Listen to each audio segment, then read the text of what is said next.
Hi, I'm Anders E.T. Herzberg, and this is the Dead Calibers Archive.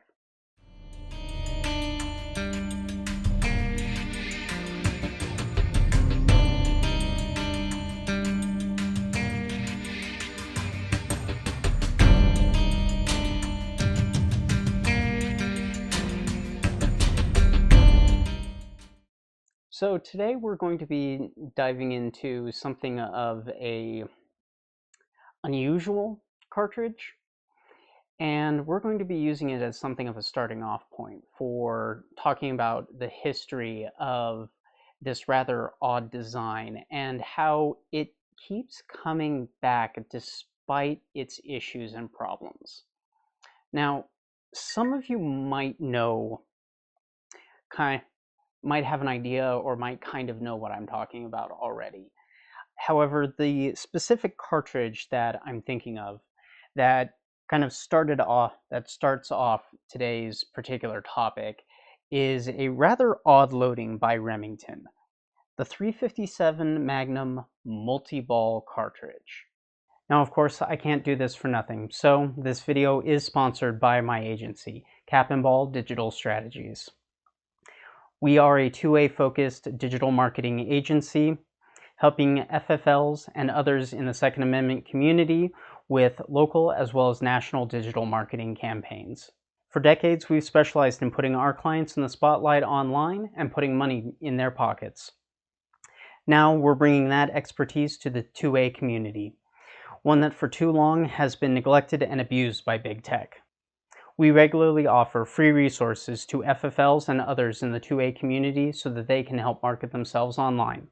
So if you'd like to start pushing back and learn more about how we can help you grow your 2A business online, visit capandballseo.com.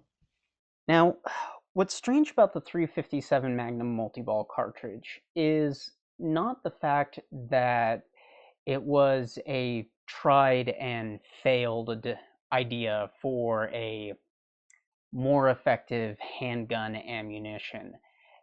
It's the fact that it has been tried a surprisingly large amount of times over the years. So the Remington 357 Magnum Multiball, say that 5 times fast. Now, that particular loading, that was produced by Remington from 1989 to 1994. And we'll get into it a little bit more detail.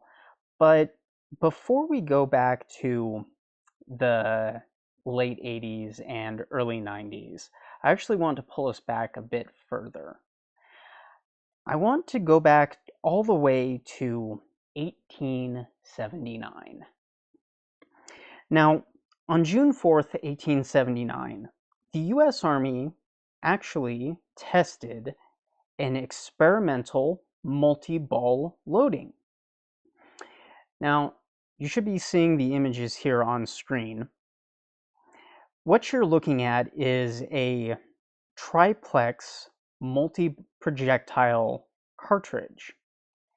And this is a cross-section diagram from that 1879 report from the U.S. Army. Now, this particular report was submitted by Captain John E. Greer and appears in the Report of the Chief of Ordnance, again, 1879. Now, this particular multi-ball projectile exhibited dismal accuracy beyond short distances and lacked sufficient penetration. Above and beyond this, these particular cartridges weighed more than just the standard single bullet for the Colt revolvers of that era. As a result of these various failings and shortcomings, the U.S. Army completely scrapped the idea. Now, even then, you're going to start seeing a pattern with these particular cartridges. Heavier weight to transport, if depending on the projectile, of course, that's being fired, of course, but minimal, if any, improvements in hit probability. And even as the technology continued to develop and evolve, it would still see these exact same problems over and over again. Now, if we fast forward to 1903, Another multi-ball loading can be found, this time in 4570 government cartridges. This also consisted of 3 lead ball rounds in a standard 4570 government cartridge. This particular cartridge that you see on screen right now was manufactured by Frankfurt Arsenal and was another attempt to revive the idea. And again, it failed. The multi-ball cartridge did not catch on or have any particular success even in this new loading.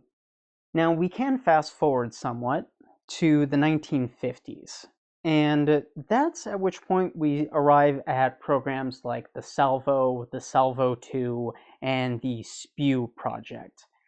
Each of these were trying to increase soldiers' hit probabilities, and there are all kinds of wacky rabbit holes that we can go down when it comes to these particular projects.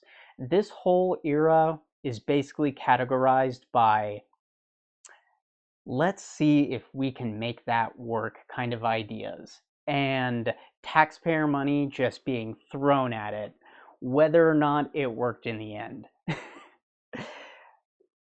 Now, among these wild ideas, ranging from flechette cartridges to all kinds of multiple firing mechanisms, if memory serves, I believe even the G11 was tangentially related to some of these ideas that came out of the Salvo 2, and Spew project.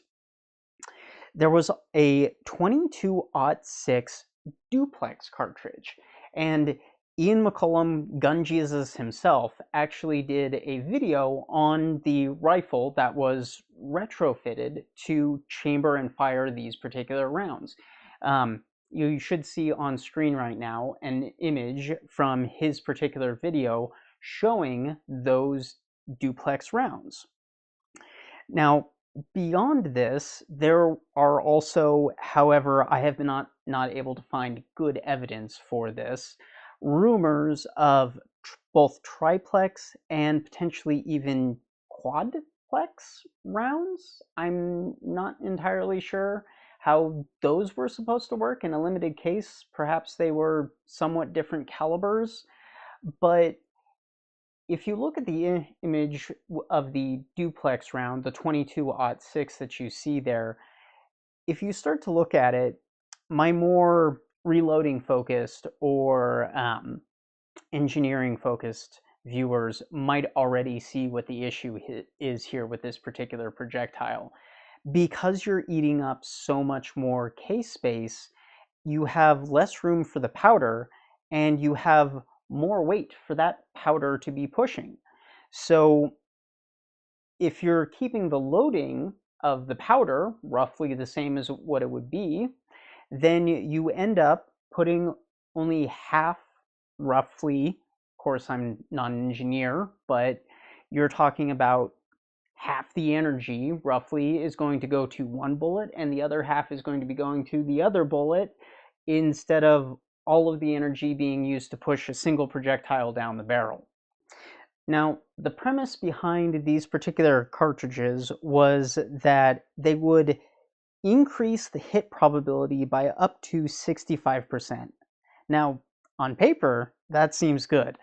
However, subsequent trials revealed that that particular fancy math didn't always translate into battlefield utility. Although the 22-06 duplex rounds did manage to put more lead in the air technically, the real-world tests found no clear tactical edge over the proven single-bullet designs. And munitions featuring numerous pellets or short bullet segments might pattern effectively at point-blank range, but once you start getting beyond that, things kind of fall apart. Now, moving on from the 1950s era and away from the Spew projects and Salvo projects, we get to the 1960s and Colonel Askins. Now, in 1961, noted gun writer Colonel Charles Askins reported on an experimental .38 special round that featured a rather interesting design. It was a standard-ish wad cutter cut into 3 60-grain segments. An idea he actually notes in the article that has been tried on and off previously. So if that's the case, there are potentially even more rounds that try to use these multi-ball or multi-segment loadings that I'm not going to be able to cover here. Now, in his particular article that I was able to find, he test fired at up to 25 yards and noted that accuracy was surprisingly decent. However, he noted penetration proved inadequate. Though interesting, the triple wad cutter never moved beyond the realm of a essentially fun range trick. In these accounts, a common refrain, again, multi-ball ammunition typically performs no better than conventional rounds in real-world or duty scenarios. Penetration is often lackluster and consistent grouping remains elusive, especially at extended ranges. Now we get to the particular loading that kind of started this whole particular topic for me. The 357 Magnum multi-ball round. Now, again, this was produced from 1989 to 1994. And despite these early failures that we've already seen, once again, Remington goes around and tries to take a stab at this particular idea. It was a specialized 357 Magnum round, and this load crammed two 70-grain triple-aught buckshot pellets into a single case. Now, the idea was to have a combined projectile weight of roughly 140 grains, and that's pretty normal amount of weight for a 357 Magnum round. However, what Remington was trying to do with this particular loading was give law enforcement an additional edge. Now remember, at this time, law enforcement still, by and large, is running around with revolvers. They have 6 rounds. We're not yet to the Miami shootout where a lot of law enforcement officers really reconsider the necessity of getting semi-automatic handguns and a lot of the other fallout. We're not quite there yet. So Remington sees this as a potentially viable alternative to something like an expanding hollow point or a wad cutter. Because, again, we're not quite to the point where we have these FBI standards for ballistics testing, and we have these depth penetration minimums and maximums for judging a defensive handgun round. These standards just aren't in place yet. So Remington thinks that, again, they might be able to have something with this multi-ball load. And surprise, surprise, they really don't, unfortunately. Now, I was able to find some evidence of testing done at LAIR PSF in San Francisco and some personal accounts. These suggest that the 2 pellets of the 357 multi-ball round often end up leaving the muzzle partially locked together. This is probably because of the amount of acceleration force that's placed on them, if I had to take some kind of a wild guess at it. And instead of spreading out like they were ideally going to, they would more or less behave as a single projectile, essentially negating the entire point of having a scatter shot, if you will, from a revolver. When they did separate, the resulting patterns weren't especially tight, and neither pellet carried the momentum of a single bullet. Again, we're back to the limited penetration. And since each of these pellets only weighed 70 grains, not really a whole lot of penetration there. And early testers also saw limited expansion, modest energy transfer, and essentially they weren't very effective beyond incredibly short distances. So because of this, as you can see, there was really no tangible improvement over your typical jacketed hollow point round. And realistically, it's no wonder that this particular 357 Magnum load was not produced by Remington for any longer than about 1994, as far as I can tell. I was also able to find some limited information about the muzzle energy. Some claims are floating around at about 210 joules for the muzzle energy for the 38 special version of this particular cartridge, and about 550 joules for the 357 Magnum loading. Beyond that, at limited information, there wasn't a whole lot, unfortunately, and this particular round did not last too terribly long as a factory loading from Remington. Now, you might think that with that particular conclusion, the tale of the 357 Magnum Multiball and its predecessors are more or less over. Well, actually not. There are some more modern examples that we can point to that are somewhat similar, if not almost the exact same idea. Now,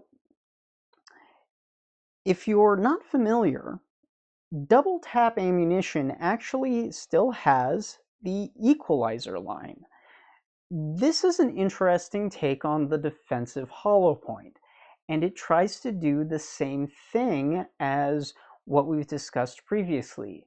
A duplex round in a handgun caliber firing 2 projectiles out of a single case. Now, granted, they do have a standard hollow point being up at the front, and then behind that, they do have a smaller separate disc that acts as something of a gas check. And this particular range, the equalizer line, runs all the way from 9mm plus P up to 44 Magnum, 454 Casull, and even 500 Smith & Wesson Magnum. I don't care if I think it's something of a ridiculous idea. I would not want to be standing in front of any of those rounds. You see the same design logic all over again. 2-in-1 approach that hopes to double the stopping power. And there are some first-party ballistic tests that I have been able to find, and I will link to the video. These results do show it is somewhat on par with other defensive hollow points. Given that these are first-party tests, of course, take them with a grain of salt. But if they perform as well as they claim to in these particular tests, I don't see any particular issue with using them. They would not be my first choice. I do have some other loadings that I prefer because they have been demonstrated with a little bit more consistency in various calibers and meet the FBI standards just squarely in the middle for penetration and have excellent consistent expansion. But there are quite a few rounds that will do that. So do your research, take a look at tests before trusting any particular defensive ammunition would be my particular advice to you. Now, something that is a little bit of a different take, and as a final topic for us to discuss here, if you're not familiar, CCI does also have a pest control handgun round that is a rat shot, snake shot, bird shot, depending on what particular person you talk to. But these are offered in smaller calibers, 38 Special, 357 Magnum, 45 ACP. I believe there's 9mm, but the CCI snake shot, if you will, is offered in a number of different calibers, and it does exactly what it sounds like. It's another multi-projectile cartridge used in a handgun. This, however, is a little bit more sensible in my opinion. This is a viable and useful pest control type of round for short range. Really good for hikers or others who might be encountering rattlesnakes or other types of creatures, or those who need pest control essentially. Now, I did kind of tip my hand at the beginning, but let's wrap everything up and kind of go over some of the different reasons why these particular cartridges have come into being, been used for a little while, and then rather quickly faded into obscurity. So outside of arm's length, a lot of these projectiles do end up being highly inaccurate, and quite frankly, that is a problem. They do also tend to have poor penetration. A single bullet just honestly is much more ballistically efficient, and there is a cost-benefit analysis there as well. Good solid defensive handgun ammunition, or just defensive ammunition in general, does tend to be expensive to start out with, and an even more specialty load like what is required to get a multi-projectile duplex or triplex cartridge functioning consistently well just adds to the costs on top of that. So with all of these particular issues all coming together, it's really no wonder that this particular idea of a multi-projectile handgun round especially, but also multi-projectile rifle rounds just haven't stuck around for very long and tend to pop up again just long enough after for everyone to forget how much they kind of suck. So I would say from the research and from the reports that I've seen and what I've been able to gather as far as these multi-bullet, single shell casing kind of cartridges go, the juice just isn't worth the squeeze. And honestly, they serve as a cautionary tale. Just because you can get 2 or 3 bullets into a single case doesn't mean that they're going to outperform a single solid bullet being fired. Now, I hope you found this exploration into the history of multi-projectile cartridges for handgun and rifles as they've been experimented with and improved upon over the well over a century now that people have tried them, experimented, dropped them, tried to build them again, experimented, dropped them again, experimented, dropped them again, and hopefully you can kind of see why they continue to be something that sounds like a good idea on paper, but just nobody's managed to get them working well enough to beat out a single projectile. So, with that, I'm Anders E.T. Herzberg for the Dead Calibers Archive, hoping to see you all again real soon.